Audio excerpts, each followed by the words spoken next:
Switching gears, though, Twitter is increasing its efforts to get rid of false information. The social media platform said that it removed over 170,000 fake accounts that were aimed at spreading misinformation and operated by the Chinese government. Yahoo Finance senior columnist Rick Newman is back with the details. Rick, did these accounts have big followings? They had big enough followings to get Twitter's attention, and we should point out that they're sort of following the Russian model from 2016, but they were not targeting the United States. They were targeting people who follow China, including some Chinese living abroad. Many of them were in Mandarin. And basically, there were about 23,000 what you might call ringleader accounts. These were accounts basically posting propaganda either in favor of the communist regime in Beijing or criticizing protesters in Hong Kong. So they, for that reason, pretty clearly linked to the government. And then there were about another 150,000 what you might call follower accounts. And basically they were just sort of newly created accounts retweeting and liking what the ringleader accounts were saying. So they're trying to create this impression of a big movement that's really gung-ho for Xi Jinping and the leadership in communist China. Twitter saying it was all bogus. So, Rick, were these tweets written in English, I'm wondering? And also, has China responded at all?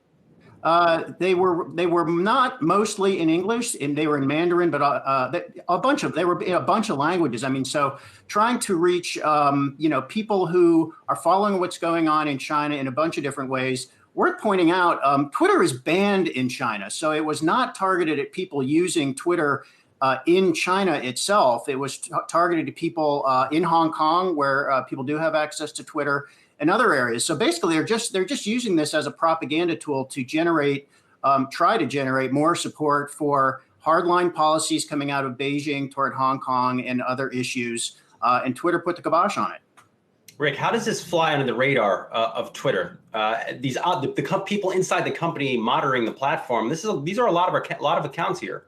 I'm going to pat Twitter on the back for this one. I think the fact that they rousted these out shows that they're paying more attention to these kinds of accounts than they did before. And this is different from the big conversation we've been having about Twitter doing fact checking of people like President Trump and Facebook refusing to do the fact checking. That is policing content by legitimate accounts. And that's not what happened here. What Twitter was able to do was just run the analytics on a lot of these accounts. And it's not that hard to tell if it's a fishy account.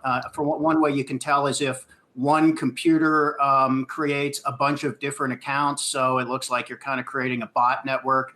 A lot of these accounts, I mean, anybody who's on Twitter knows that if you look at these accounts and there's no believable biographical information, that you can't tell who it is, and they just joined Twitter 3 days ago, and there are a bunch of these bot type accounts retweeting each other. That's probably fishy, and I think Twitter has a pretty easy time fishing that out. They're going to be busy, I think, for the next several months, especially. It's only reasonable to expect we're going to see more of this type of activity actually targeted at the U.S. election here in the United States, much as happened in 2016. You know, Rick, I haven't gotten a retweet from you in quite some time. Would appreciate it. I put out some good stuff every day for you. I'm on it, man. Look for it in the next 15 minutes. All right, Rick Newman, thanks so much. Bye, guys.